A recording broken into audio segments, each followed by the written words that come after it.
Hello friends, ఈరోజు మనం సింపుల్గా ఇంట్లో ఏ వెజిటబుల్స్ లేనప్పుడు ఒక సింగిల్ పర్సన్కి కర్రీ ఎలా తయారు చేసుకుందామో చూద్దాము.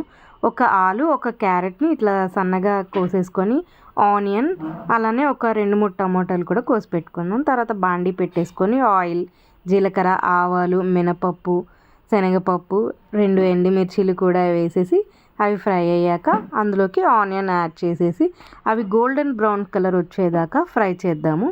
ఇవి ఫ్రై చేశాక ముందుగా మనం కట్ చేసి పెట్టుకున్న ఆలు, క్యారెట్ ముక్కలు ఉన్నాయి కదా, అవి కూడా ఇందులోకి వేసేసి దాన్ని కూడా కొంచెం ఫ్రై చేద్దాము.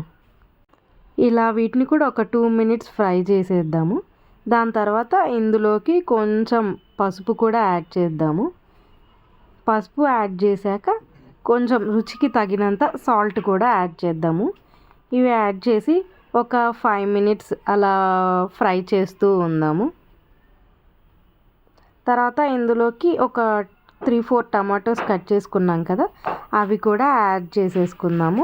దీన్ని లిడ్ క్లోజ్ చేసుకొని మనం కలుపుతూ మధ్యలో అలా టొమాటోలోని వాటర్తోనే ఆలు, క్యారెట్ కూడా బాగా కుక్ అయ్యేలాగా చూసుకుందాం. ఇలా ఒక 5 మినిట్స్ కుక్ చేసుకున్న తర్వాత అందులోకి మనం కొబ్బరి, వెల్లుల్లి పౌడర్ ఉంటుంది కదా, అది యాడ్ చేసుకుందాం. అలానే కొంచెం ధనియాల పొడి, 2 స్పూన్స్ కారం కూడా యాడ్ చేసేసుకొని మొత్తం ఫ్రై చేసేసుకుందాం. ఈ కొబ్బరి, వెల్లుల్లిలోని పచ్చి కారం అనేది పచ్చిది ఉంటుంది కదా, ఆ ఫ్లేవర్ పోయేదాకా అట్లా ఫ్రై చేసేసుకొని కొంచెం వాటర్ యాడ్ చేసేసి లిడ్ పెట్టేసి మనం కుక్ చేసుకుందాము. ఈ ఆలు, క్యారెట్, టొమాటో మొత్తం బాగా కుక్ అయ్యేంత వరకు మనం ఒక 2 మినిట్స్ చూసుకుంటూ కుక్ చేసుకుందాం. అంతే అండి, సింపుల్గా ఆలు కర్రీ రెడీ అయిపోయింది. ఇంట్లో ఏం లేనప్పుడు ఇది బాగా యూజ్ అవుతుంది.